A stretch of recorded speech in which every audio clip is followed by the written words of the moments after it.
From the dense fog, a little girl ran out, her screams tearing through the silence.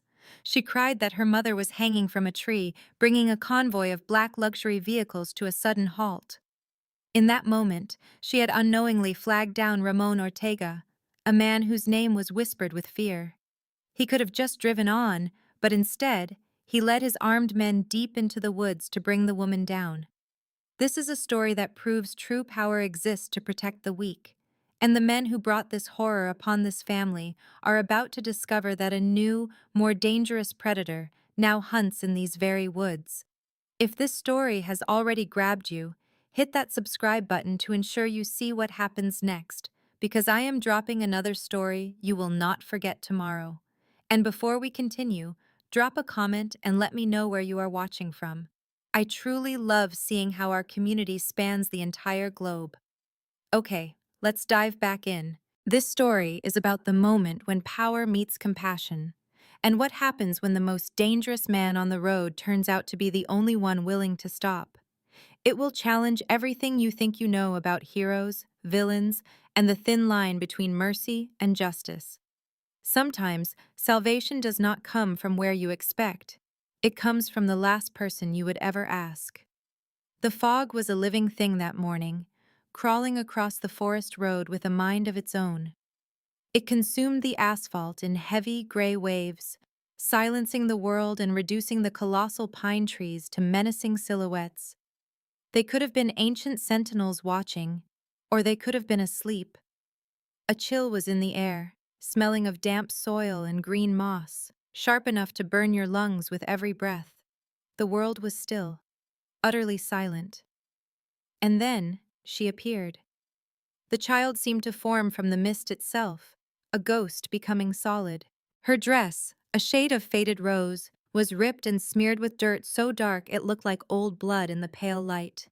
She was running barefoot down the middle of the road, her small arms pumping wildly as she fought for every single breath. The sounds she made were raw, ragged sobs that ripped from her small frame. This was not a child playing. This was a child fleeing for her very existence.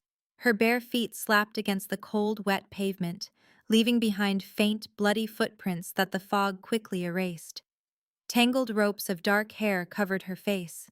At one point, she stumbled, catching herself on shaky hands before forcing herself back up. The sound of her fall was like a gunshot in the dead quiet. She kept running until she saw them. Two immense black cars, parked across the road, their engines humming with a low, expensive growl. The sound was the deep thrum of powerful machinery. They blocked her path entirely, looking as if they were waiting for something or someone to emerge. Glimmers of chrome cut through the fog. The dark-tinted windows showed only a reflection of the endless gray. The cars themselves looked as if they were forged from shadow and cold steel. The little girl did not pause. She did not even slow her pace. She ran directly at them, and her voice shattered the morning calm. "Help!" The word was torn from her throat, a sound of pure desperation. "Please, somebody has to help." The door of the front vehicle swung open. A man stepped out, moving with the slow, deliberate confidence of a person who was used to being in absolute control. He was tall, with broad shoulders, dressed entirely in a black suit over a black shirt with no tie. His suit jacket was unbuttoned, showing a canvas of intricate tattoos that covered his entire chest and climbed his neck in a tapestry of symbols and words, telling stories that polite society never wanted to hear. More ink covered the backs of both his hands, dark and visible from a distance. His hair was black and slicked back from a face that was a mask of cold composure. He was impeccably dressed, and his face was completely unreadable. There was a danger to him, the same kind of danger you feel around very expensive, very powerful things. His name was Ramon Ortega, and in the world he moved through, that name was heavy enough to break bones. Following his lead, two more car doors opened with a quiet, synchronized click. Three other men got out. Each one wore a dark suit, a crisp white shirt, and a tie. They all moved with the same fluid, disciplined economy of motion. They instinctively spread out, their hands casually resting near the weapons hidden under their jackets, their eyes constantly scanning the fog-shrouded line of trees with the unwavering focus of trained soldiers. These men were not just bodyguards, they were lethal instruments of Ramon's will. The little girl finally stumbled, her exhausted legs giving out. She fell to her knees just a few feet from his perfectly polished shoes, splattering mud on the pavement. She reached her hands out toward him, her small fingers curled into claws. "They hung my mom from a tree," she cried, the words spilling out in a rush of panicked sobs. "Please, you have to go save her. Please." Ramon just looked down at the child, completely still. His cold expression never wavered. He did not bend down to her level. He did not offer a hand. He simply observed her with dark, penetrating eyes that took in every single detail. I ran through the trees, not very far. I ran as hard as I could." Her voice shattered into 1,000 pieces. She collapsed forward, her body folding in half as she pressed her muddy forehead to the cold, wet pavement. In the dim light, Ramon looked over at his men. No one needed to speak a word. The command was understood in the silence. One by one, the powerful engines of their cars went quiet. The car doors shut with soft, final clicks that echoed in the night. The three men moved to surround Ramon, creating a protective diamond formation without a single order being given. Their hands now rested on the weapons hidden just inside their jackets. Ramon's gaze fell upon the small child again. His voice was quiet but firm. "Stand up." The little girl fought to get to her feet, her small frame swaying as if it would break. Ramon reached out and caught her elbow. The grip was not gentle, but it was not harsh either. It was just steady. She looked up at him with enormous, red-rimmed eyes, filled with more desperate hope than any child should ever have to invest in a complete stranger, especially a man like him. "You lead the way," Ramon said, his voice flat. "We will follow." The girl nodded her head frantically, already pivoting back toward the dark forest. She managed only 3 shaky steps before her legs gave out from under her once more. This time Ramon did not hesitate. He moved forward and lifted her into his arms as if she weighed nothing at all, settling her against his hip with a single arm. She was as light as a bundle of twigs. "Hold on," he told her. It was not a request, it was a command.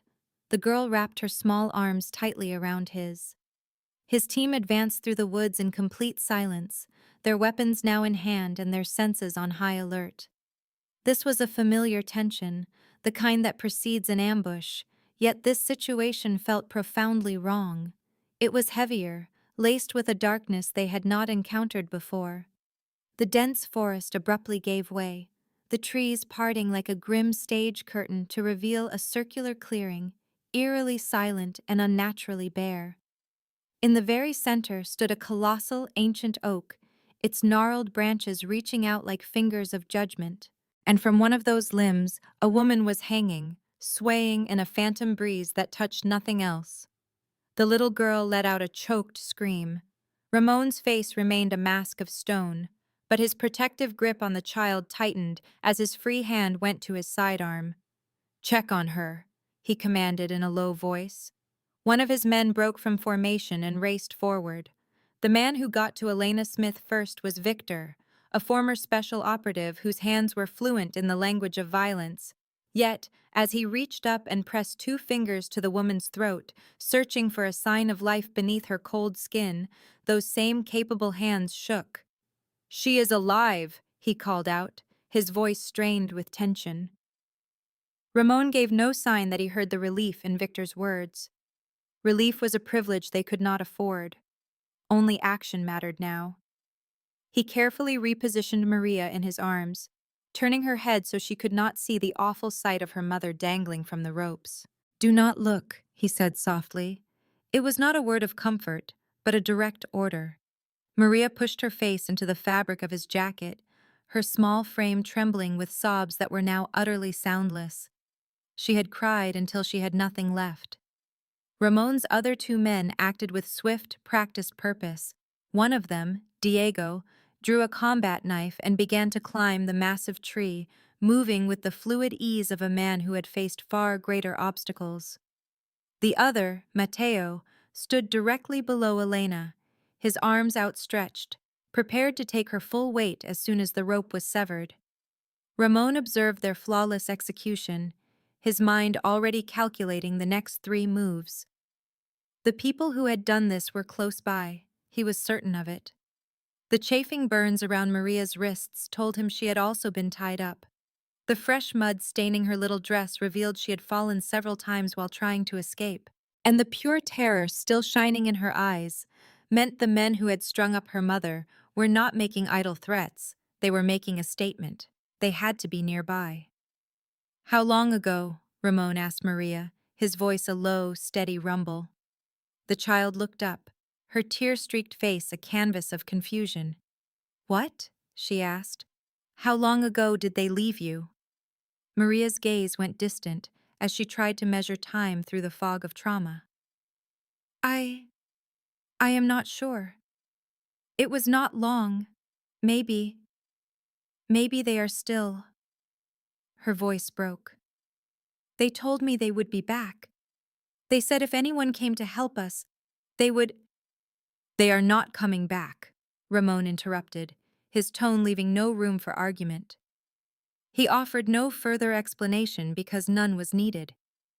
High above them, Diego's blade sliced methodically through the thick fibers of the rope. "Ready," he called down to Matteo. "Go!" The rope gave way with a soft, final sigh. Elena's body fell, and Matteo caught her with a surprising gentleness, immediately lowering her to the cold, damp earth. Victor was at her side in an instant, checking her vital signs and assessing the damage with hands that moved with a surgeon's precision, a stark contrast for a man who specialized in inflicting harm, not mending it. "Her pulse is weak, but it is steady," Victor announced, his fingers tracing the deep, raw rope burns that had cut into her wrists. "I think she has hypothermia. She is in shock. We need to get her to a hospital." "No hospitals," Ramon stated flatly. All 3 of his men glanced at him. They were trained not to question his commands, but their shared silence was a question in itself. Ramon gently set Maria on her feet, but kept a steadying hand on her small shoulder. She immediately tried to bolt toward her mother, but he held her back with a quiet strength. "Not yet. You need to let them work." "But she is alive because you found us." "She will stay alive if you allow my men to help her." Ramon's dark eyes locked with the little girl's. "You can either trust me or not, but if you choose to trust me, then you will listen." Maria swallowed the lump in her throat and nodded, her small hand clutching the material of Ramon's jacket until her knuckles turned white. With his free hand, Ramon pulled out his phone, dialing a number from memory. The call was answered on the very first ring. "I require a medical team," he said, his voice all business. "A woman in her mid-30s, suffering from exposure, rope trauma, and likely shock.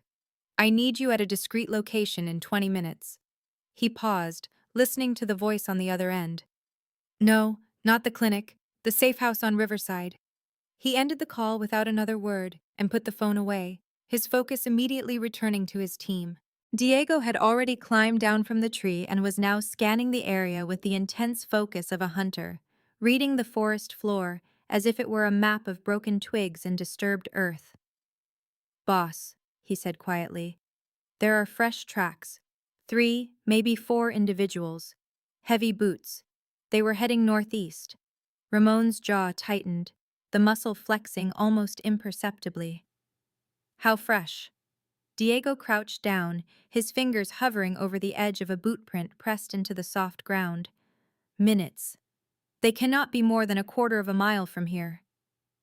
The atmosphere in the clearing instantly changed. All 3 men recognized the shift. The rescue mission was over.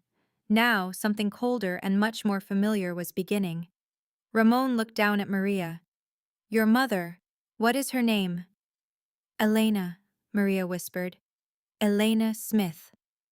"Elena is going to be all right. My men are going to take very good care of her. But I need you to stay here with Victor while we go." "No." Maria's grip on his coat became frantic. Please, do not leave me. They will come back for us. They said they would. They will not come back, Ramon repeated. But this time his voice carried a chilling certainty that made the statement sound like a death warrant for someone else. I am going to make certain of that. He gently uncurled Maria's small fingers from his jacket and guided her toward Victor, who had taken off his own suit coat and carefully draped it over Elena's still form. Stay with your mother, Ramon instructed the girl. Victor will protect you both. He will handle it if anyone who is not us comes here. Victor met Ramon's gaze and gave a single sharp nod. His hand drifted down, resting reassuringly on the firearm hidden beneath his shirt. Ramon then turned to Diego and Mateo. Not a single word was spoken, none was required. The three men moved as a single unit, heading for the northeast trail. They melted into the trees, leaving Victor crouched between the little girl and her unconscious mother, a guardian angel dressed in a tailored suit and armed with a gun. Maria watched them vanish into the thick fog, her voice a fragile whisper. Where is he going? Victor checked Elena's pulse one more time, his face a carefully constructed neutral mask. He is going to send a message. What kind of message? Victor remained silent for a long moment, his ears tuned to the sounds of the forest. Far in the distance, muffled by the fog and the ancient trees, he thought he could hear shouting, which was quickly followed by an abrupt silence. The permanent kind, he said at last. Maria did not understand, not completely. But as she curled up next to her mother's still body, feeling the shallow rise and fall of Elena's chest, a small part of her did. The part that had just run barefoot through a living nightmare and had somehow, miraculously, found the one dangerous man she could trust, understood more than enough. The forest had swallowed Ramon Ortega and his men as if they were never there. But the forest would not forget what happened next. Victor worked with quiet focus, his hands moving with practiced skill over Elena's cold form. He had seen far worse things, much worse.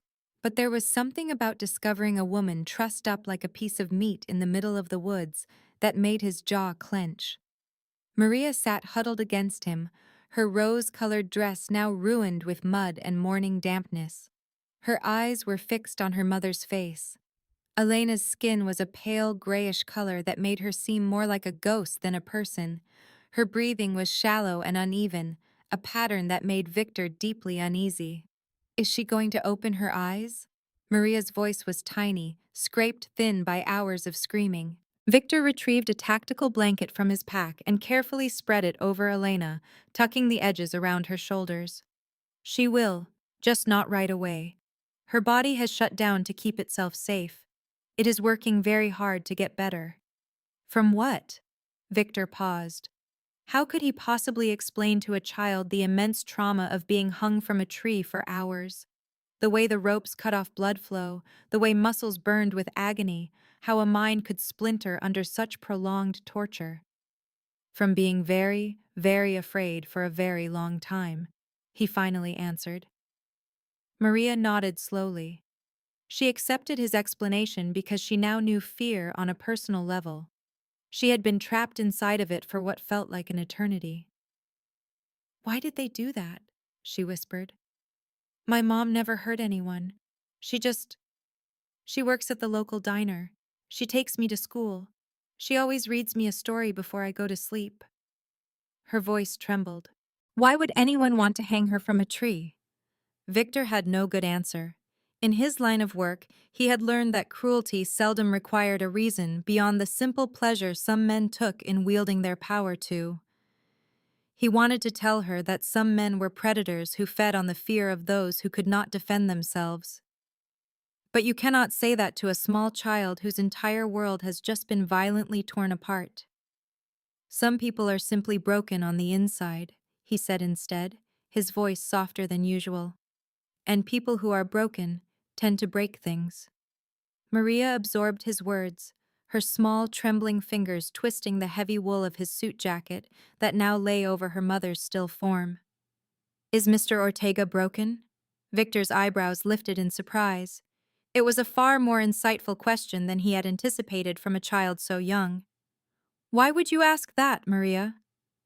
Because, she began, struggling to find the right words. He never smiled, not even for a second. And his eyes, they looked so empty, like there was nobody home inside. Victor checked Elena's pulse again. It was faint, but it was steady. He thought carefully about how to answer. Ramon Ortega was a great many things. He was dangerous, he was powerful, and he was absolutely merciless when the situation called for it. But broken? That was a much more complicated idea.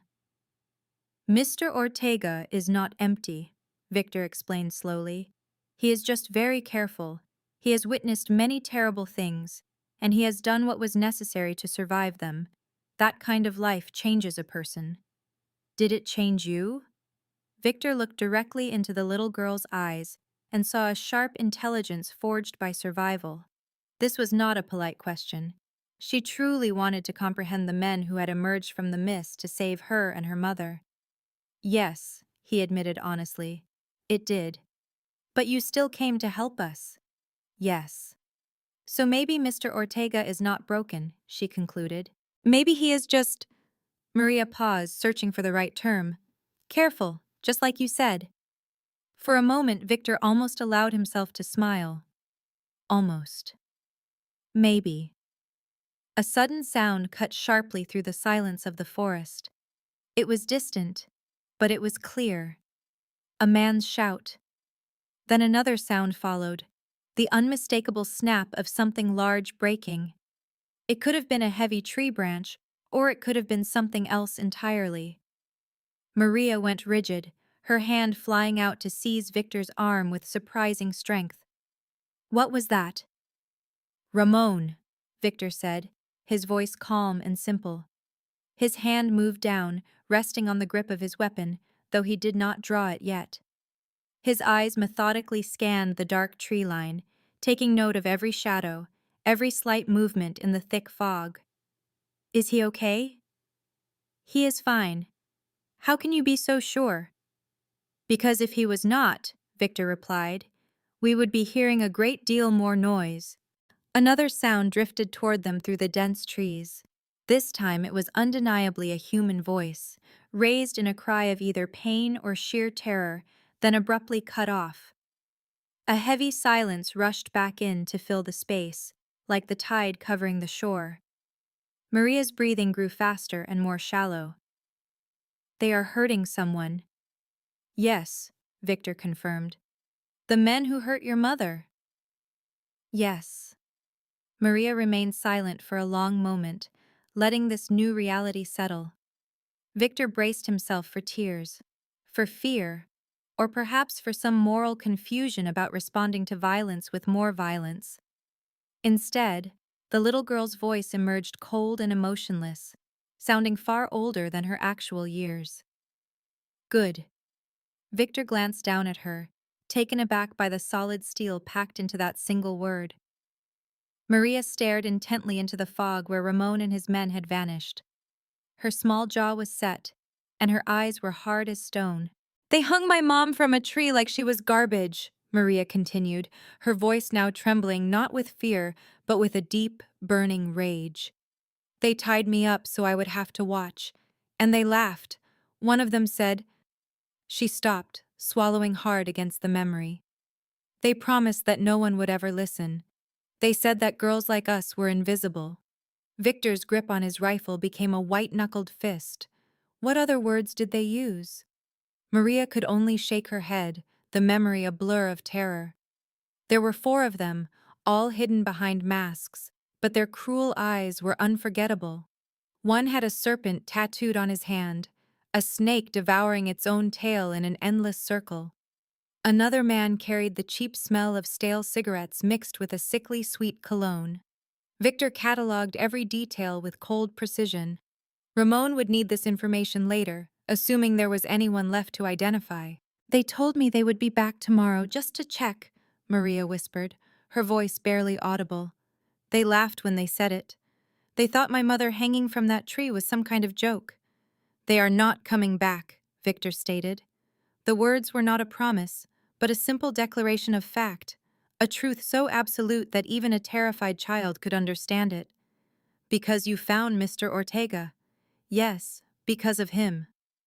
Maria's gaze drifted back to her mother's limp body, to the fragile movement of her breathing, and the raw red marks that circled her wrists like a brand of ownership.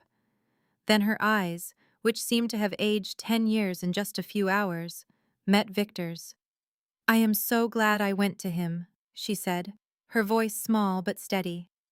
"I am glad I did not just run and hide." "Your mother is too," Victor assured her, "even if she cannot know it right now."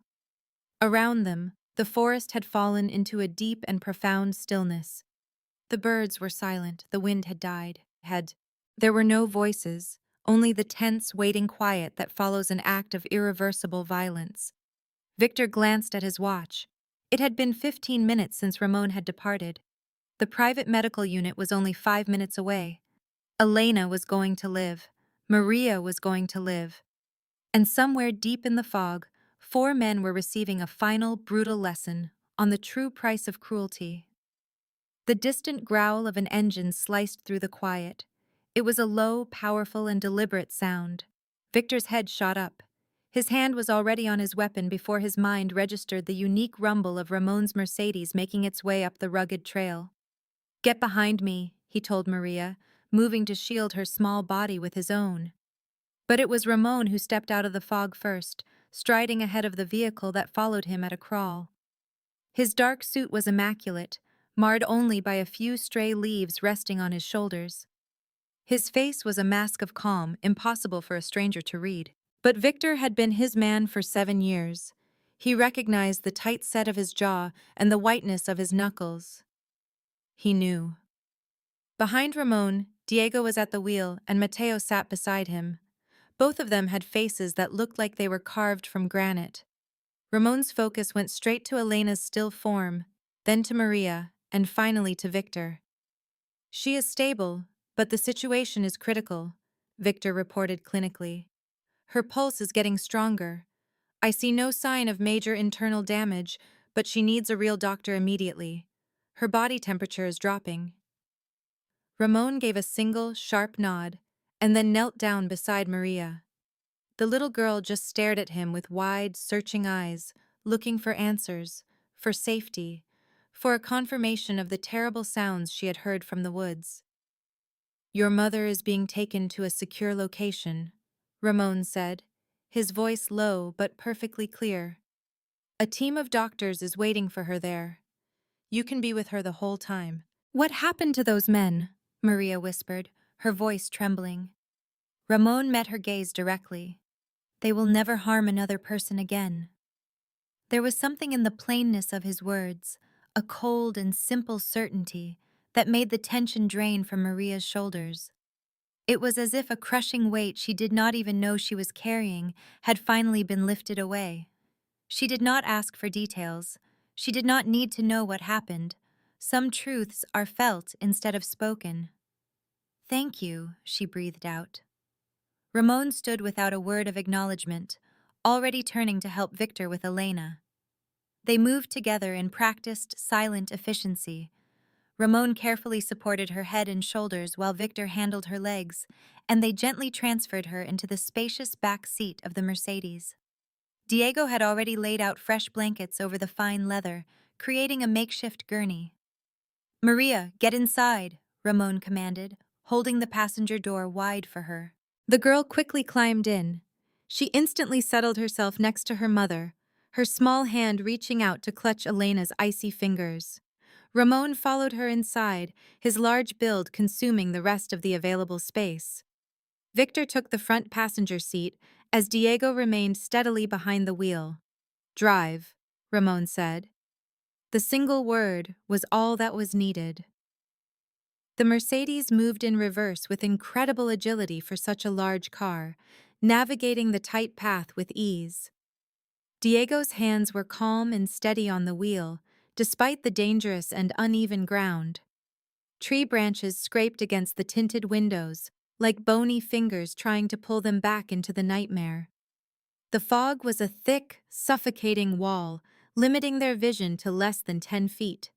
But Diego had driven on far worse roads in far worse conditions. His gaze remained locked on the path ahead. In the back, Ramon continuously monitored Elena's breathing. His fingers rested gently on the pulse point of her wrist. It was weak, but it was there, and it was steady. He knew the human body could endure almost anything if it was just given a chance to recover. Maria watched his every move with an intensity that would have made a normal man uncomfortable, but Ramon was not a normal man. "Are you a doctor?" she finally asked. "No, but I have seen enough wounds to recognize which ones are survivable." "And my mom will survive?" Ramon's dark, unblinking eyes met her own. Yes. The absolute confidence in that one word acted like an anchor for Maria's spinning thoughts. Her desperate grip on her mother's hand relaxed just a little.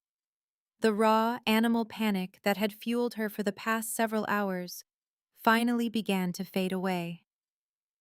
The Mercedes finally broke free of the forest path, accelerating smoothly onto the paved main road. As they pulled away from the woods, the fog started to thin, allowing the pale morning light to filter through the heavy gray clouds above. "What is the estimated time of arrival?" Ramon asked. 12 minutes, Diego answered, his foot pressing down harder on the gas pedal. The needle on the speedometer climbed higher. Victor took out his phone and began typing a message with his thumb. "Torres has confirmed the medical team is standing by. The surgical room is prepped and ready if it is needed. They have her blood type on hand. Good." Maria's head turned from one man to the other, trying to understand the incredible efficiency of their actions, the way they all operated as if they were parts of a single well-oiled machine. "Where are we going?" she asked. "You said we were not going to a hospital. We are going somewhere much safer," Ramon explained without looking at her. "We are going to a place where the men who did this to your mother have no influence, no friends, and no power to finish the job they started. But they—" Maria paused, her eyes glancing back toward the dark forest now shrinking in the distance. "They are not going to be finishing anything, are they?" "No." The single word filled the car with a heavy, cold finality, like the sound of a vault door swinging shut. The Mercedes devoured the road, its advanced suspension system making the ride feel impossibly smooth. Inside the climate-controlled quiet, Elena's breathing started to grow a little deeper. Her body's instinct to survive was finally taking over now that she was warm and safe.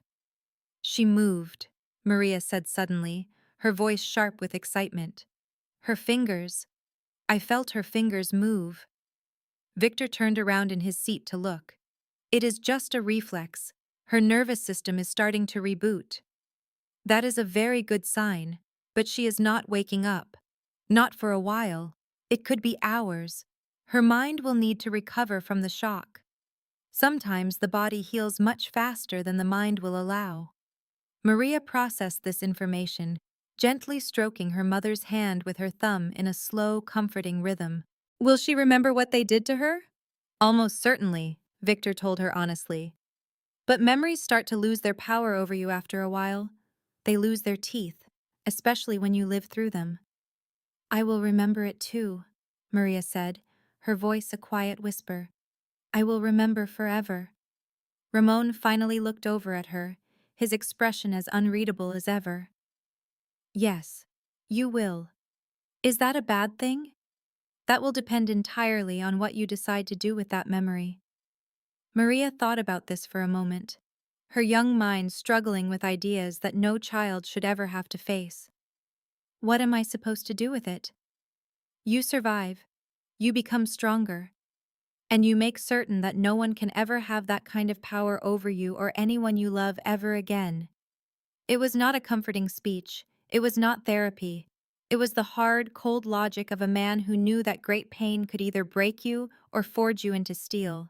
The choice, as unfair as it was, always belonged to the one who survived. "We have arrived," Diego announced. He turned the car down a long, tree-lined private road that ended at a massive estate, protected by high stone walls and a black iron gate that swung open for them as they approached. A medical crew was waiting for them right at the entrance. There were 3 people dressed in surgical scrubs standing next to a ready gurney with bags of medical equipment at their feet. The Mercedes glided to a perfect stop. The doors opened in a coordinated sequence, and Elena Smith, still unconscious but breathing steadily, was gently transferred into the care of professionals who knew precisely how to bring her back from the brink of death. Maria moved to follow the gurney, but Ramon placed a gentle hand on her shoulder to stop her. Give them a few minutes to work first, just 5 minutes. After that, you can be with her for as long as you need. Maria nodded, her eyes fixed on her mother as she was wheeled through a set of pristine white doors. She was alive. They were both still alive, and for now, that was more than enough. The safe house was a place of jarring contrasts. It was extreme luxury built around absolute security. It was elegance designed to hide the potential for extreme violence.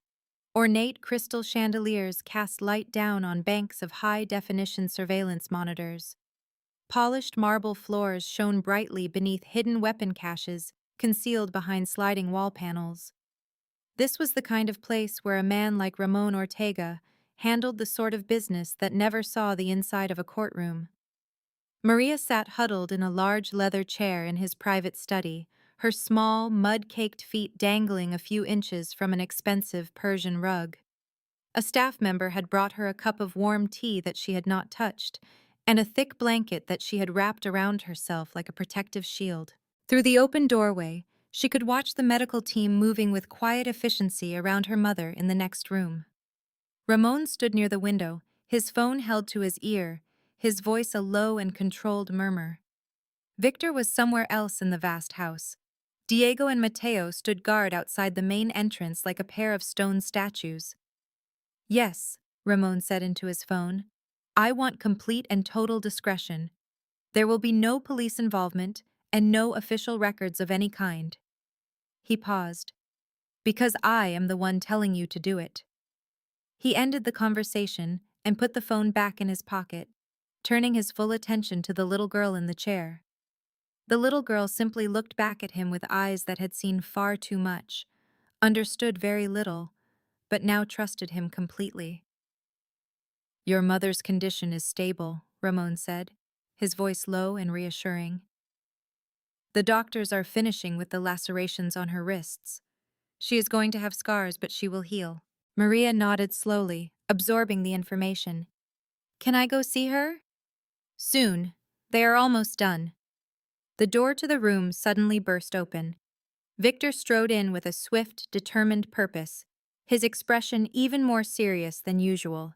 He was holding a tablet in one hand and extended it toward Ramon without a word of preamble. We have a problem. Ramon accepted the device, his gaze quickly scanning the information displayed on the screen. The muscles in his jaw tightened almost invisibly, the only external sign of the thoughts racing through his mind. Show me everything. Victor tapped the screen, and Maria watched Ramon's face as he processed the new data she could not see. The atmosphere in the room seemed to become instantly colder, heavier. When did this happen? Ramon asked, his voice sharp. While we were on our way here, Victor replied. Diego found them in the clearing right after we departed. These prints are fresh.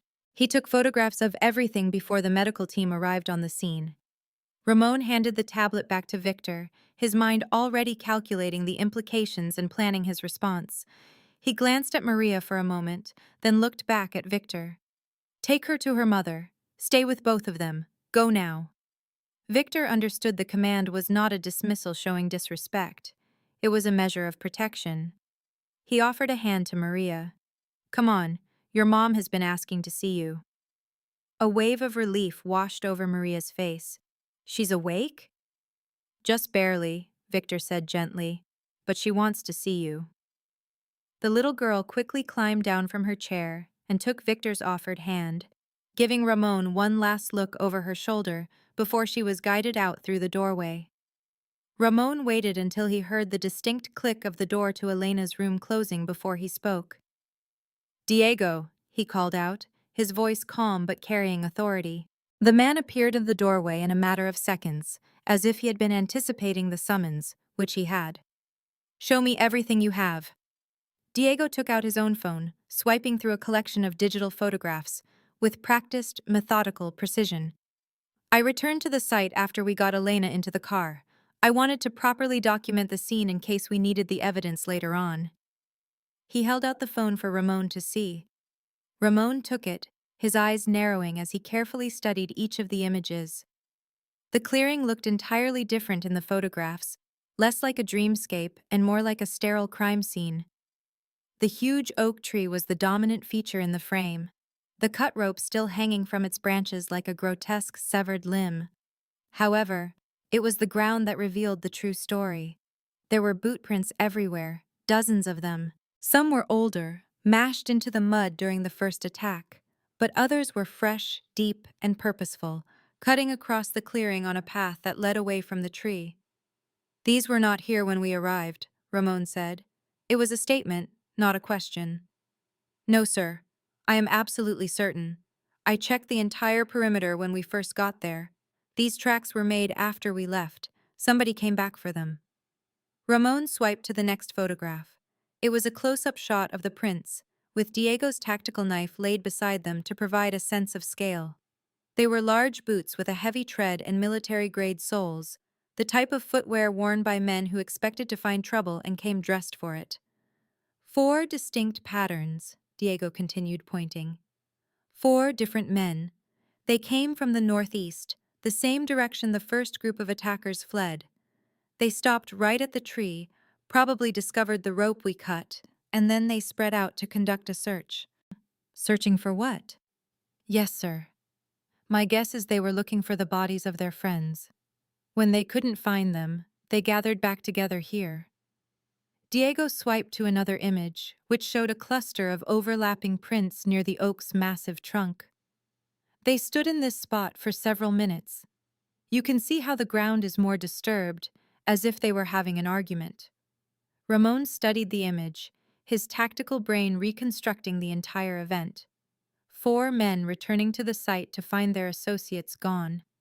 No trace of blood, no bodies, just an empty clearing and a severed rope. They would have had questions, and men with questions could often make reckless, dangerous choices.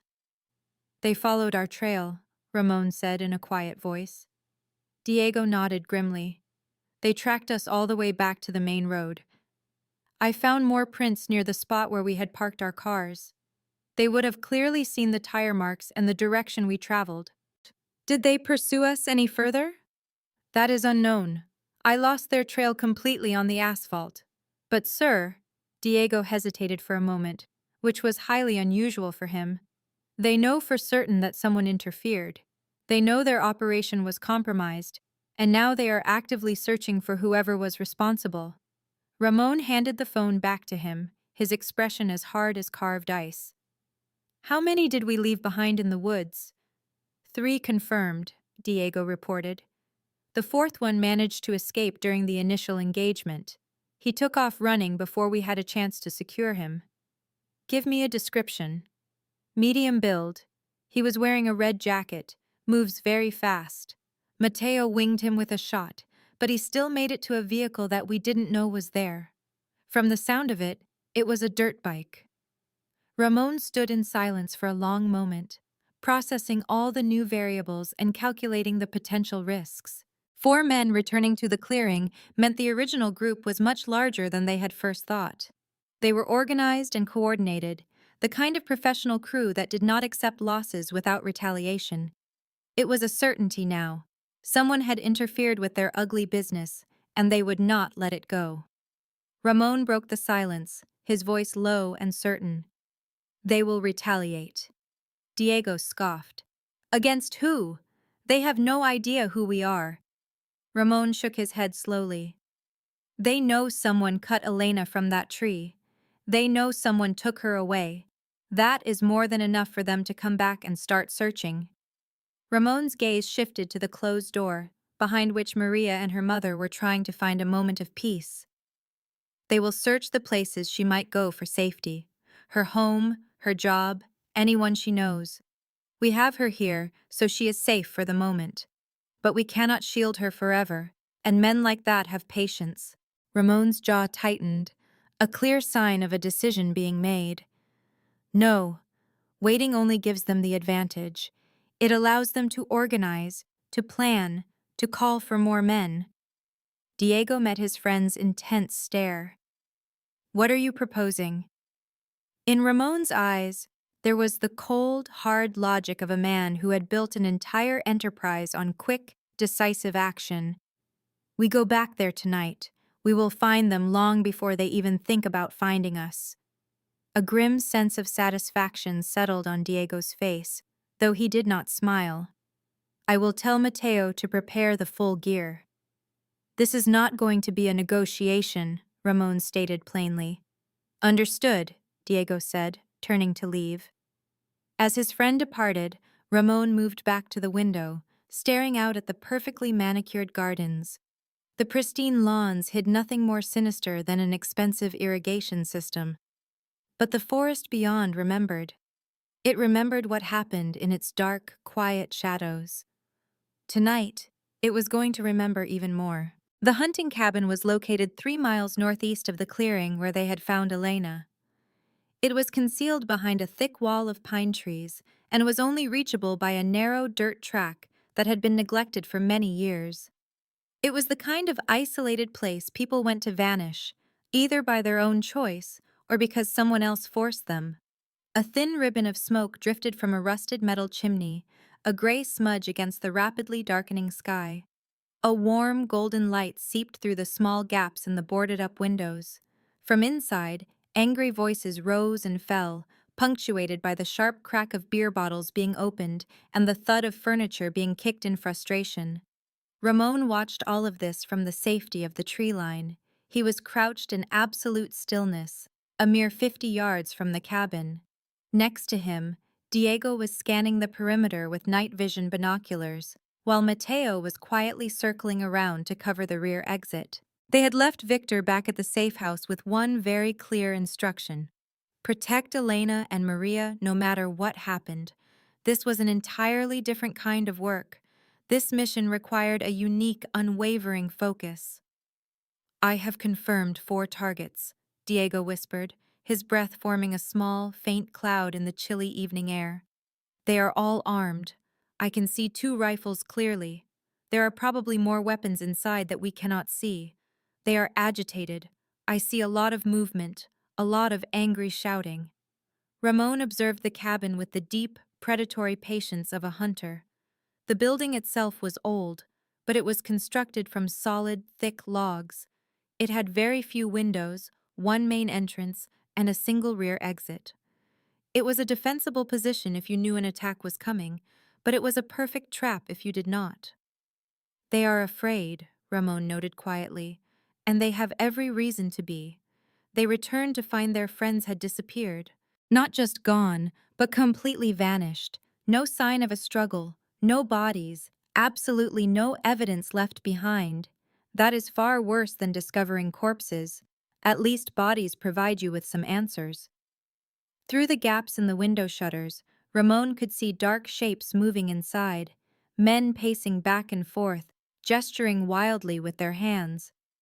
One of the shadows was much larger than the others, dominating the confined space with its aggressive posture and movements.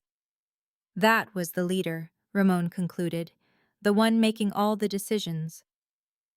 We could just burn them out, Diego suggested in a low voice. An old cabin like that would go up in flames very quickly. It would be too loud, too obvious. The smoke would attract unwanted attention for miles. Ramon's eyes remained fixed on the structure, never wavering. We walk right in. We take complete control of the situation. We are going to make them understand precisely what happens when you string up innocent women from trees for sport. Diego lowered his binoculars. You want to take them alive? First, I want them to answer some questions. And after that, Ramon did not finish the sentence. He did not need to. Mateo's voice came through the radio earpiece, a quiet, controlled crackle. I am in position. The back door is secured. There is no activity on this side of the building. Ramon tapped his own earpiece in response. Hold your position until you receive my signal. Nobody gets out of there. Copy that, came the reply. Ramon checked his weapon, a matte black pistol that felt like a natural extension of his own hand from years of use. Diego did the same. The sounds from inside were growing louder, but the men outside made far less noise than that. Their actions were practiced and efficient. They had done this kind of thing before, though not frequently, because Ramon preferred building his empire to tearing down petty operations like this one. But sometimes, a powerful example needed to be set. Sometimes, the forest itself demanded a payment in blood. On three, Ramon said softly. They moved like ghosts through the trees, closing the 50-yard distance in just a few seconds. Ramon's approach was brutally direct. There was no stealth, no subtlety involved. He walked straight up to the front door and kicked it open with enough explosive force to tear the ancient hinges halfway off the wooden frame. The door crashed inward with a deafening bang. The four men inside scrambled to their feet, their hands instinctively reaching for weapons that were now completely useless. Ramon stepped over the threshold, his pistol raised and held perfectly steady. Diego followed a single step behind him, covering the right side of the room while Ramon focused on the left. Don't, Ramon said quietly. The single word carried more weight and menace than a furious shout ever could. All four men froze instantly, their hands hovering just inches from the rifles propped against the walls, or the pistols tucked into their waistbands. These were rough-looking men, with scarred faces and hard expressions. They were the kind of individuals who had spent their entire lives operating in places where the law held no meaning. But they instantly recognized death when it walked right through their front door. The largest man, the leader, was standing near a battered wooden table that was covered with empty beer bottles and a large, unfolded map. He looked to be around 40, with a thick, unkempt beard and a tattoo of a snake eating its own tail on his left hand. The exact same tattoo that Maria had described in detail. His eyes widened with a flash of recognition, not of Ramon himself, but of the type of man he represented, professional, perfectly calm, and absolutely certain of his purpose. "Who the hell are you?" the leader demanded, though his voice lacked the conviction that his words were trying to convey. "I am the man who cut Elena Smith down from your tree," Ramon answered, his tone perfectly even. The temperature inside the small cabin seemed to plummet. The four men exchanged nervous glances, a mixture of fear, confusion, and the slow, dawning horror of understanding. "That was not your business," the leader said, his hand beginning to inch slowly toward a pistol on his hip.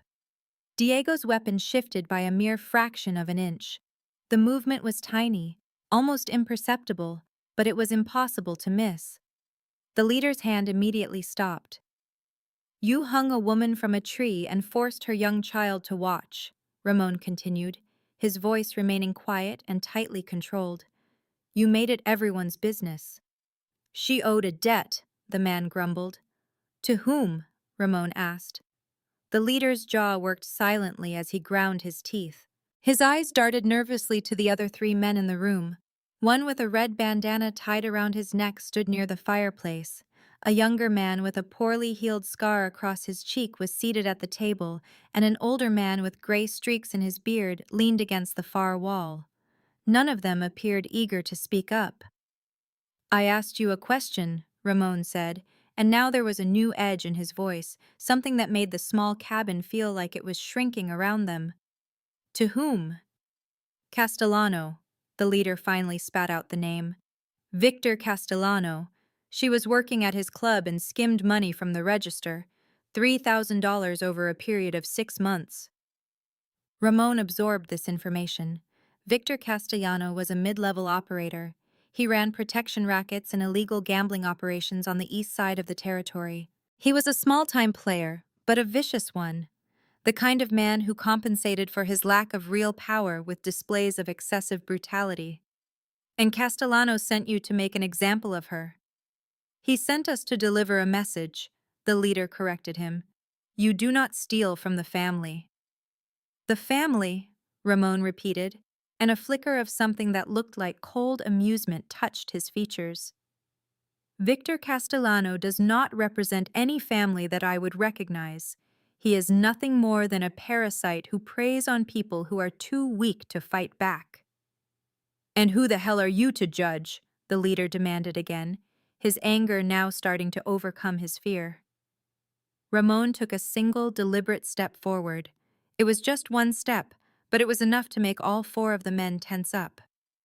I am the man who is going to explain something to you very, very carefully, Ramon said. And you are going to listen to me, because your life absolutely depends on understanding what I am about to tell you.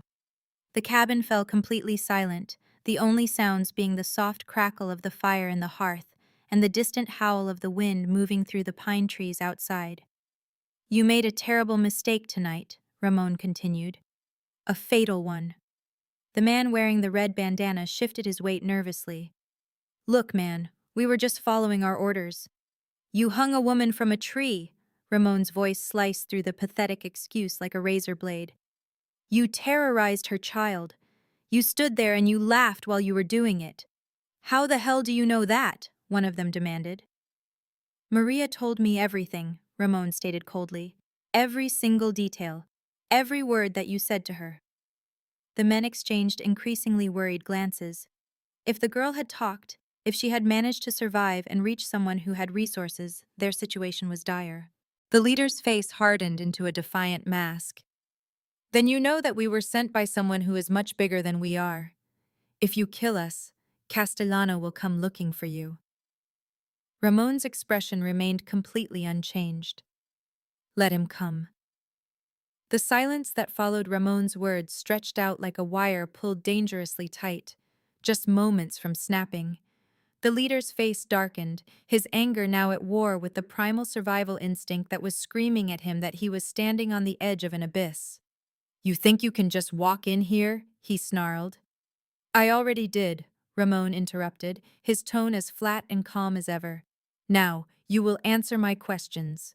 How many of you were there when you hung Elena Smith? The leader's jaw clenched in defiance. I do not have to tell you anything. Diego's weapon shifted again, the barrel now aimed directly at the center of the man's chest. The message could not have been clearer. 7, the younger man with the scar blurted out, his voice cracking under the immense pressure. There were 7 of us in total.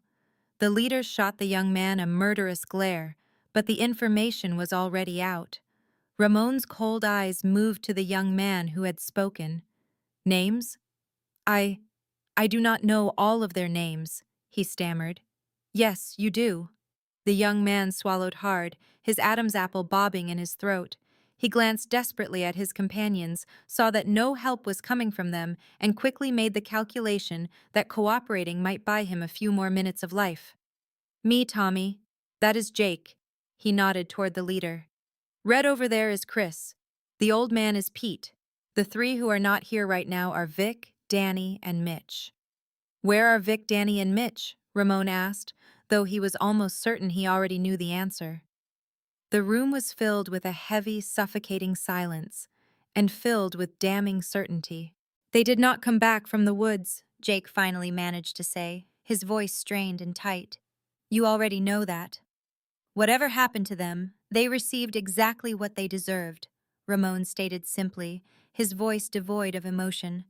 They were shown the very same mercy they showed Elena Smith, which was absolutely none, Diego added from his position behind Ramon. Jake's hand twitched, moving instinctively toward his weapon again. It was the desperate, thoughtless movement of a cornered animal, not a strategic decision. But Ramon was faster than instinct. His pistol barked once, the sound incredibly loud and deafening in the enclosed room. The bullet slammed into the wooden table just 6 inches from Jake's hand, sending a shower of splinters into the air. Everyone froze in place. The next one does not miss, Ramon said calmly, as if he had merely cleared his throat instead of discharging a firearm. Sit down, all of you. For a tense moment, nobody moved. Then Pete, the older man who had been leaning against the wall, slowly lowered himself into a chair near the fireplace. Tommy followed his lead, raising his hand slightly as a sign of surrender. Chris, the one with the red bandana. Chris hesitated for a long moment before finally sinking onto a stool near the window. Jake, however, refused to move, his entire body a rigid line of defiance, though a raw fear still flickered in his eyes. "Sit down," Ramon said again, his voice unchanged. "And if I do not? You will shoot me? That is going to happen regardless." "Perhaps," Ramon conceded. "But sitting down buys you several more minutes to explain to me exactly why it should not." Jake let out a laugh that was sharp and empty of any humor. "You are not here to talk. You are here to handle a problem."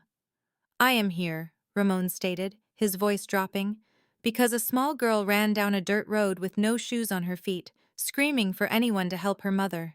And when I discovered that mother hanging from a tree, the rope biting deep into her wrists, I made a final decision about which men get to survive that kind of cruelty."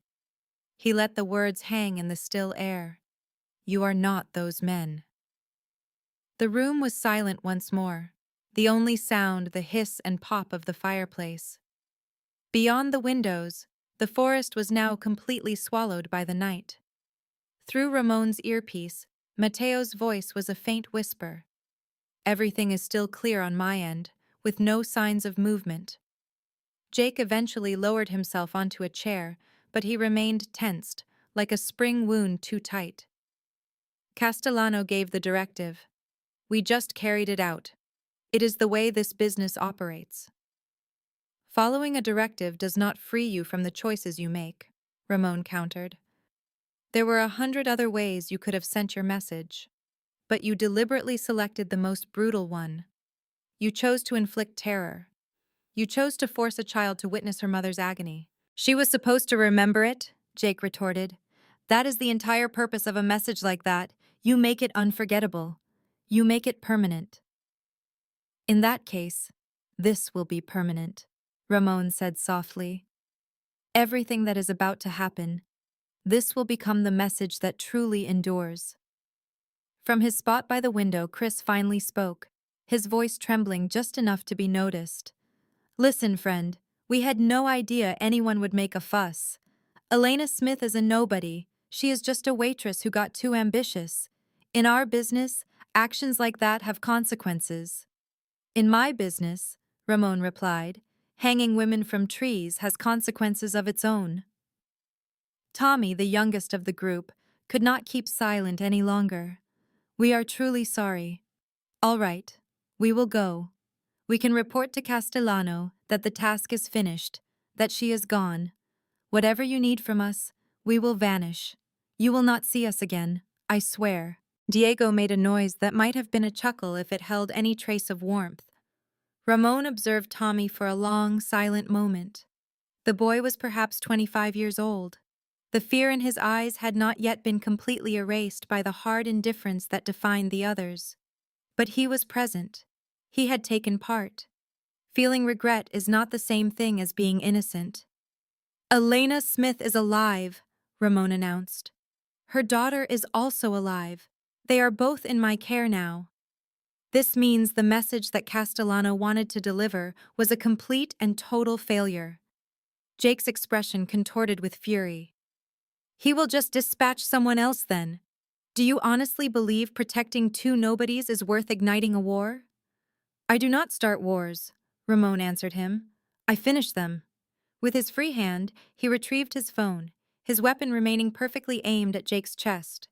After a few quick taps, he angled the screen for all the men to see. It showed a picture.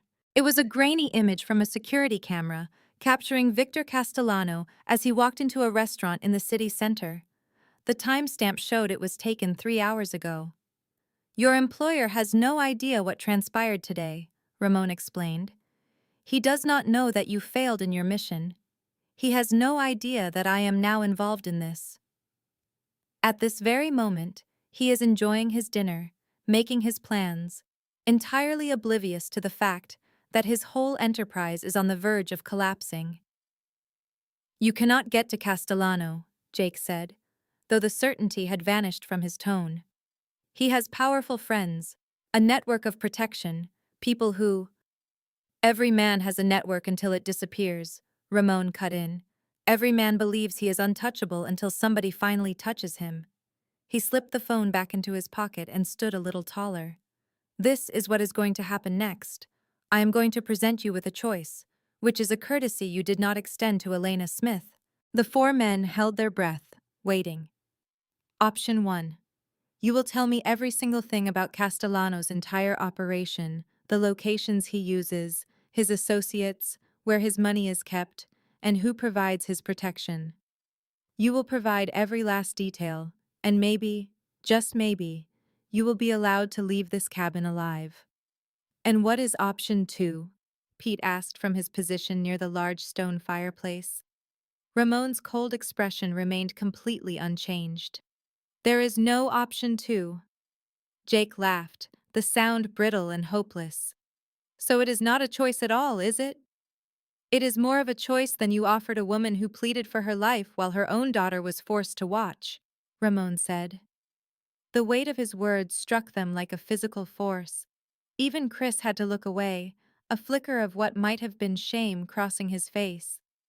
The clock is ticking, Diego murmured from the shadows. Tommy was the one who shattered first. Castellano's main base is the Paradise Club on 7th. He controls warehouse space down in the industrial district where he organizes high-stakes card games. And also, be quiet, Jake yelled, jumping from his chair. Ramon's weapon immediately followed his movement. Sit back down. We are finished either way. Can you not see that? If we talk, Castellano will have us killed. If we stay silent, you will kill us. There is no escape. There is always an escape, Ramon said. It is just that sometimes the path is much narrower than you would prefer.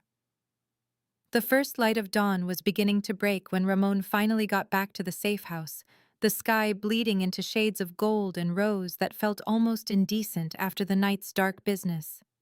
Diego was behind the wheel while Mateo sat in the passenger seat, his weapon being cleaned with a calm, methodical precision. No one in the vehicle spoke a word. There was absolutely nothing left that needed to be said. The small cabin deep in the woods would not hear human voices ever again.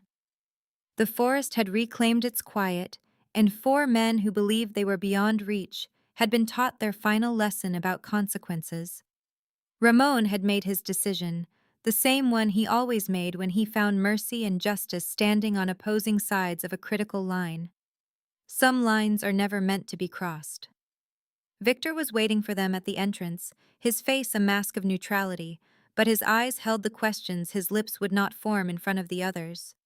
Ramon gave a barely perceptible nod, which was all that was needed to confirm that the necessary actions had been completed. Nothing more was required. What is the status? Ramon asked in a low voice. Elena is awake, and she is coherent, and she is asking for her daughter. Victor took a breath. And she is also asking for you. Ramon took off his suit jacket, seeing the smear of dirt along the sleeves and a small rip near the shoulder. He passed it to Diego, who promptly vanished to dispose of it in the proper manner. Certain kinds of evidence simply should not continue to exist. Maria, who was sound asleep in the chair next to her mother's bedside, refused to go. She has not moved since you left. Ramon nodded, proceeding down the grand hallway that led to the medical wing. His steps made no sound on the polished marble floors, a lifetime of practice turning stealth into an unconscious habit. He stopped just outside the partially open door, taking a moment to observe the room before he went inside. Elena Smith was propped up on a mound of pillows, her wrists covered in fresh white bandages that were a stark contrast against her pale skin. An intravenous drip was connected to her left arm. One of the medical attendants had washed and braided her dark hair. She appeared incredibly fragile, but she was breathing, definitively and undeniably alive. Maria was curled up and sleeping in the large chair next to the bed. Victor's own suit jacket was still draped over her small body, serving as a makeshift blanket. Her face was serene in her sleep, the abject terror finally gone from her expression. One of her hands was stretched out across the small space between the chair and the bed, her fingers loosely woven with her mother's. Elena's gaze found Ramon standing there in the doorway. She did not startle or look away. She simply watched him with a focused intensity, as if she were trying to reconcile the image of the man who had rescued her with the kind of man capable of such brutal acts. Ramon stepped inside, closing the door softly behind him, but not locking it. It was a rule: never corner yourself in a room that has no other ways out. "Mr. Ortega," Elena said, her voice surprisingly firm. "Mrs. Smith, please, just Elena." She paused for a moment.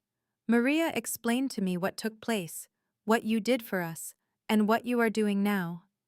Ramon walked over to the window, keeping a respectful distance.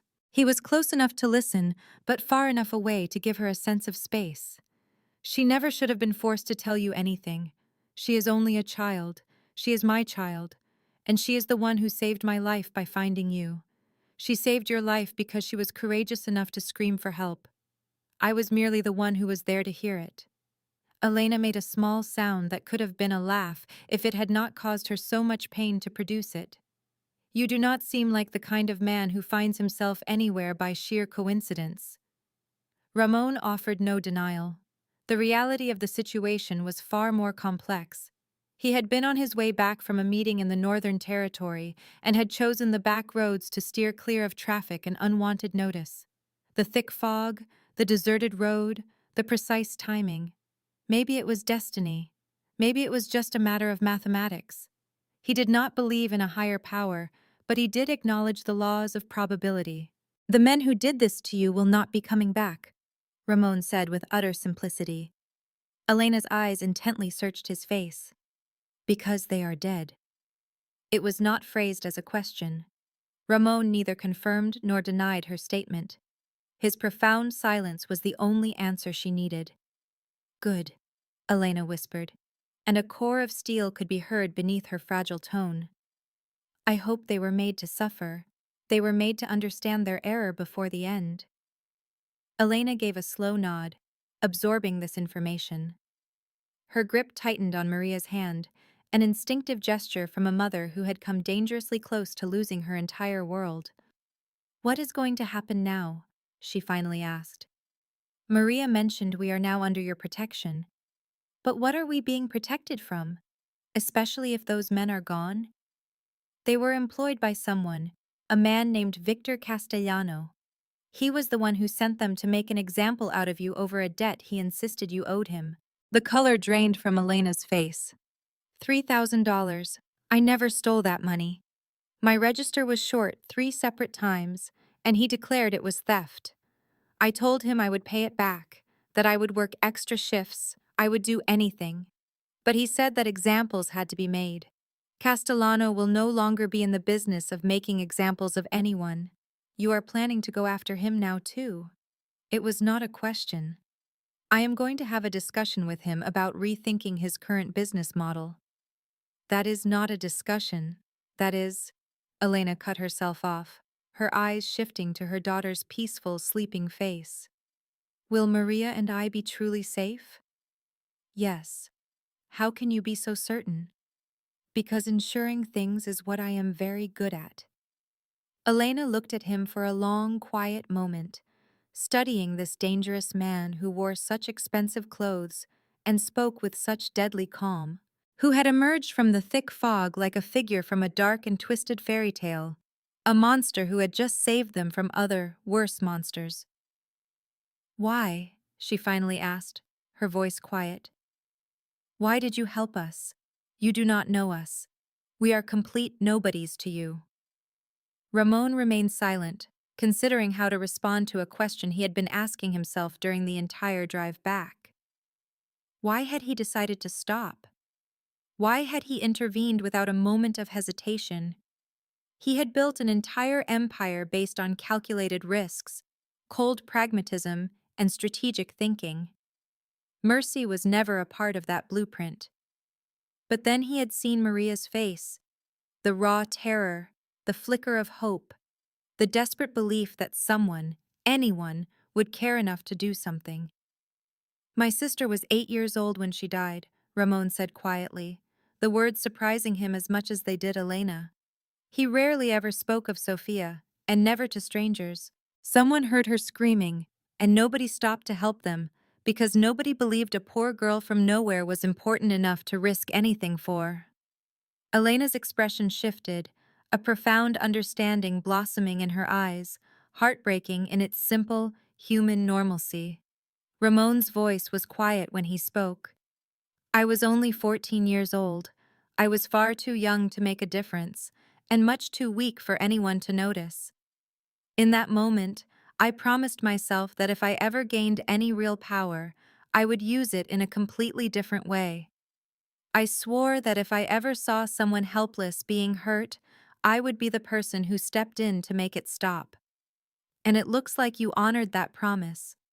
Maria shifted in her sleep, a small, unintelligible sound escaping her lips before she fell silent once more. The two adults watched the child for a long moment. This little girl had lived through a terrible nightmare, and she would undoubtedly bear the scars of it for the rest of her life. Thank you, Elena whispered, her voice cracking with emotion. Thank you for stopping your car, for actually listening to my daughter, and for giving her back her mother. Ramon gave a single, sharp nod, clearly uncomfortable with her expression of gratitude. He never did these things for recognition, only the outcome mattered to him. You will remain here until you have fully recovered, he stated, his tone shifting back to practical matters. My people are going to arrange a new home for you, somewhere far outside of Castellano's reach.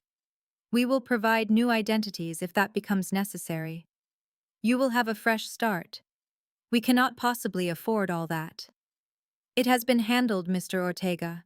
It is completely taken care of, he repeated, his voice firm and final. Just think of it as a payment for the information you possess. You were an employee at Castellano's club, which means you understand his operations. You know his daily routines, his particular habits, and more importantly, his vulnerabilities. Information like that is incredibly valuable intelligence to me. Elena immediately saw what he was doing. He was giving her a way to receive his help without feeling like a charity case, preserving her dignity while guaranteeing her absolute safety. She nodded her head slowly, accepting the terms. I will tell you every single thing that I know about him. Rest and heal first, he said. We can talk about this later. Ramon walked towards the door but then stopped, turning back to face her. Elena, he began, what was done to you was not your fault. You did nothing to deserve that, and I promise you that the men responsible for it will never hurt another person again, and that is because of you. It is because they chose the wrong person to victimize.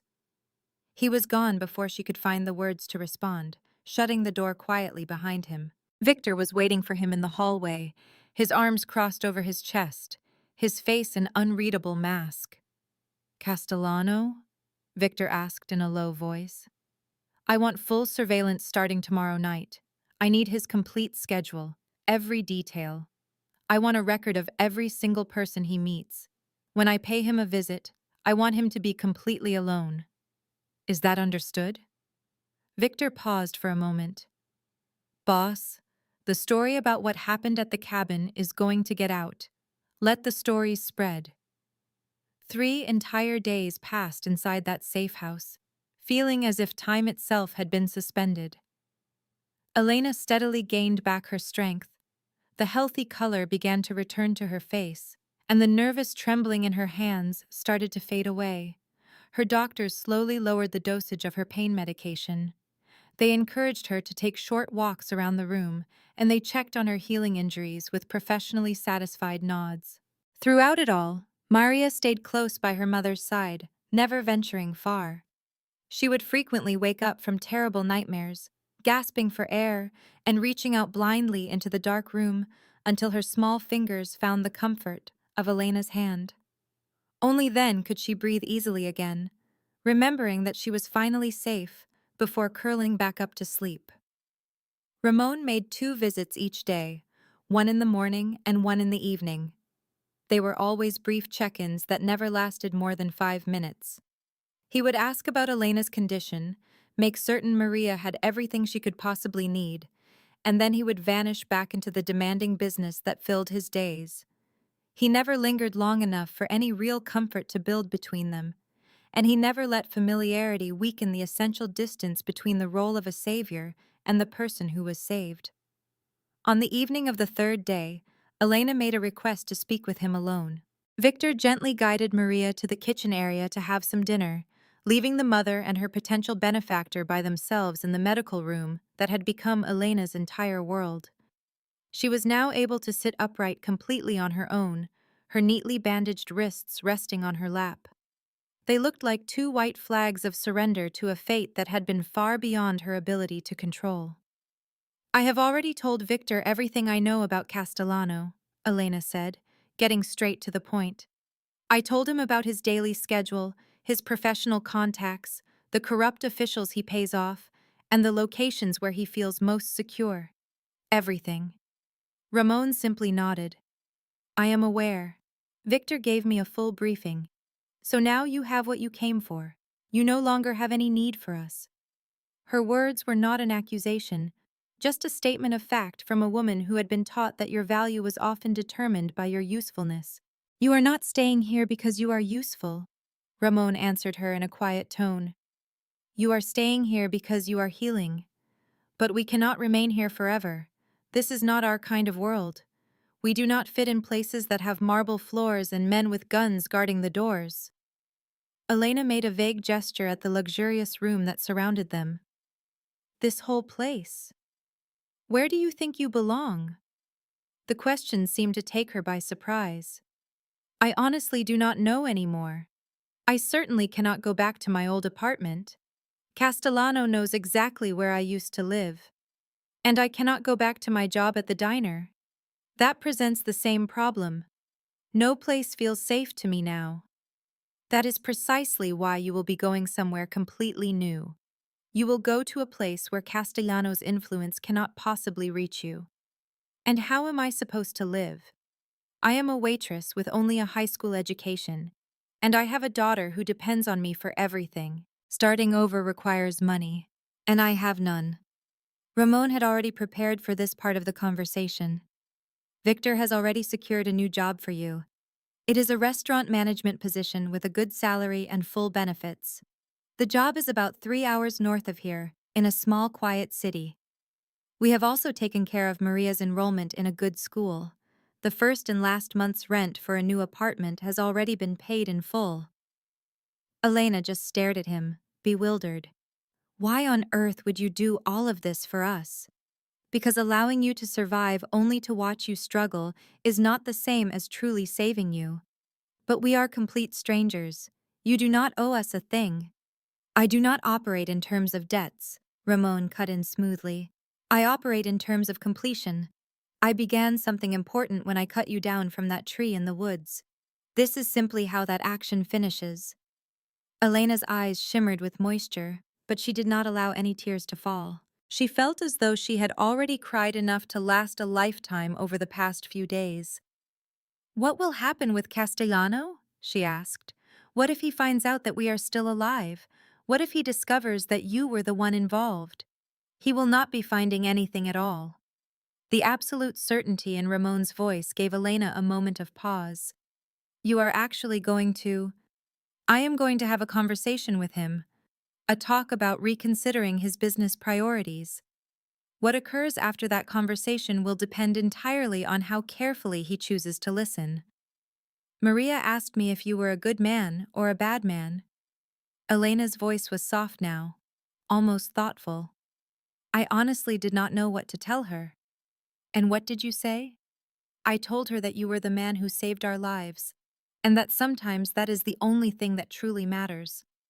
Ramon thought about her words for a moment. Good and bad were just abstract ideas, concepts for people who had the luxury of viewing violence from a safe distance. He had stopped believing in such simple moral labels on the day that Sophia died. Now, he only believed in actions and their consequences, in cause and in effect. "Your daughter is a very brave little girl," he said at last. "She ran directly toward a dangerous situation just to save you. That type of courage is exceptionally rare. She should never have been forced to be brave. She should be worrying about things like her homework, her friends, and all the normal problems that an 8-year-old girl is supposed to have. Elena's voice cracked with emotion. I failed her as a mother. You survived for her. That is not failure. But I am the one who put her in that position. It was my debt. They were my choices. They were Castellano's choices. Ramon corrected her with a firm voice. It was his decision to escalate the situation. It was his order to make an example out of you. You did not hang yourself from that tree. You did not traumatize your own daughter. He did that. Elena took in his words, desperately wanting to believe them, but struggling against the immense weight of her maternal guilt, which kept insisting that she should have protected Maria from ever witnessing such a horror. When will we leave? She asked in a quiet voice. Whenever you feel ready, perhaps in another few days. The doctors want to be certain that no infection has developed. They need to know that you can manage without being monitored every day. And after that, we just vanish? We start all over again as if none of this ever happened to us? You never forget, he told her. You do not pretend it did not happen, but you focus on building something entirely new despite it. That is what survival truly looks like. The sound of Maria's laughter floated in from the kitchen. It was a genuine and bright sound, the sound of a child slowly remembering how to be a child again. Both of the adults turned their heads toward it, like plants instinctively seeking the sun. She really likes Victor, Elena said, a faint smile touching her lips. She follows him everywhere, asking him an endless stream of questions. He is surprisingly patient with her. Victor has children of his own, 2 daughters. He understands. Does he also understand what you do? Does he understand what you are? Ramon held her gaze. He understands that the world is full of shadows and that sometimes the only thing that can stop the monsters is someone who is willing to be even more monstrous. Is that what you are, then? A monster?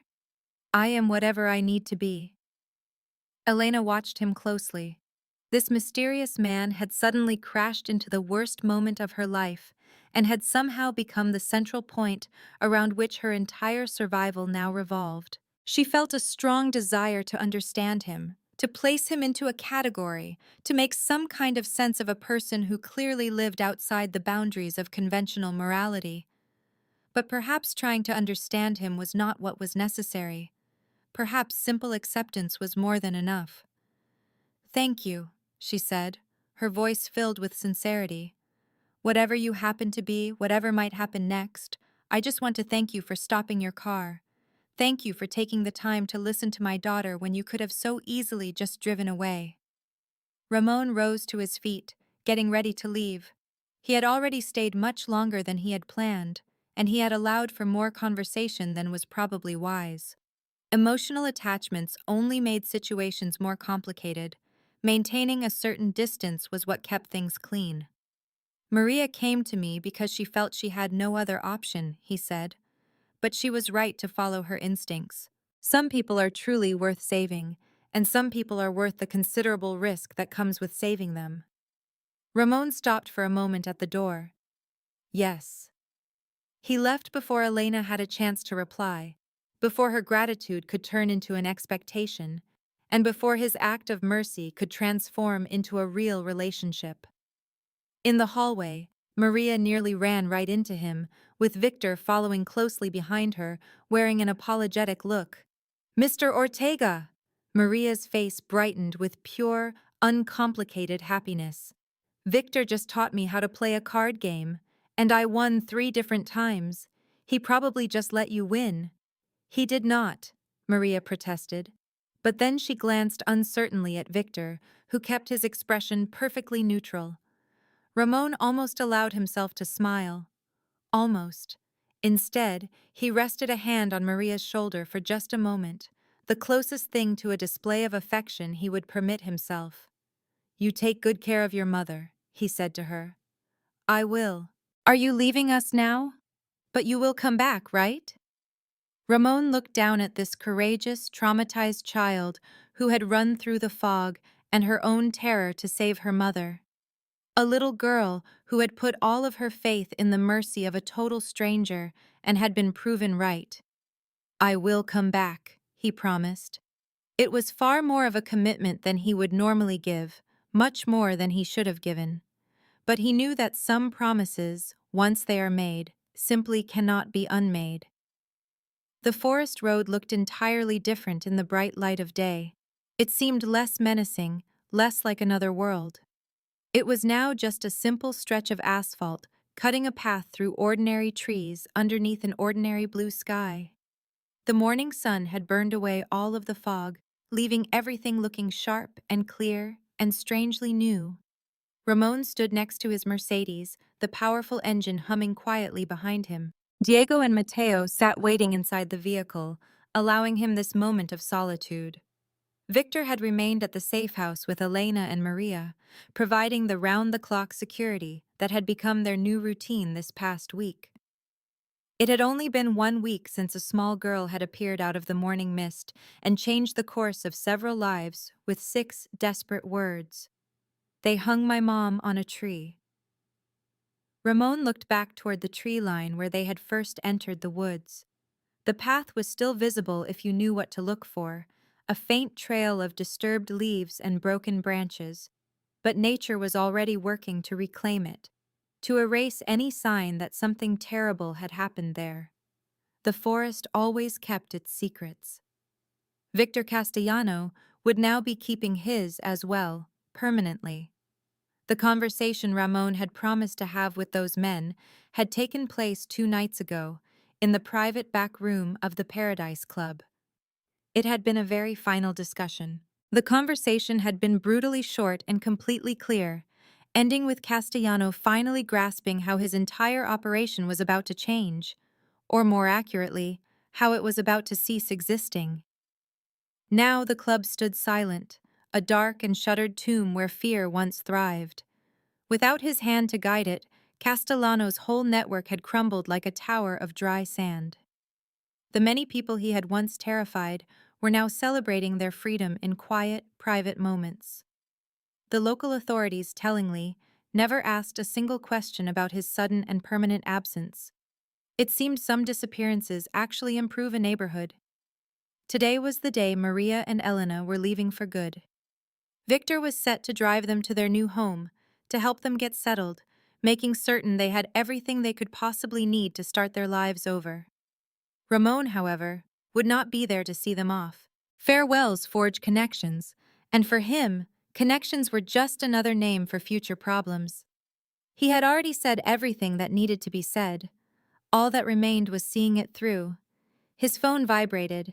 It was a text message from Victor. "They are asking about you." Ramon typed a quick reply. "Tell them I was called away on business. Tell them to stay safe."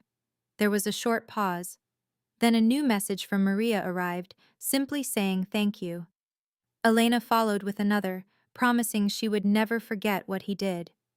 Ramon put the phone back in his pocket and did not respond. Memories were unavoidable, a fact of life. People never forget the moments that shattered them, nor the ones that put them back together. Elena and Maria would have to carry this experience with them for the rest of their lives. The profound trauma and the unexpected rescue, the absolute horror and the quiet mercy, were now woven together so tightly that they could never be pulled apart. That is the true burden of surviving. You must carry all of it. A second car, a plain sedan, pulled in silently behind Ramon's Mercedes, driven by one of his trusted associates. The woman at the wheel gave a respectful nod. She had already received her instructions and understood her mission perfectly. She would monitor the road. She would watch for any person who showed too much interest in the area. She was to report anything that seemed out of place. The surrounding forest would be under surveillance for the next month, just to be absolutely sure. Ramon returned to his own vehicle, settling into the back seat. Diego's eyes met his in the rearview mirror. "Back to the city, boss?" "Yes." The Mercedes accelerated smoothly, leaving the lonely forest road far behind them.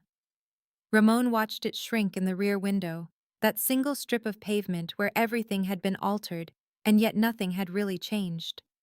He had saved 2 lives, and he had ended several others.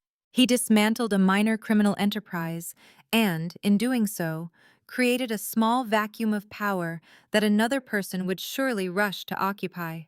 The world just continued to spin. "That girl is going to be all right," Diego remarked softly.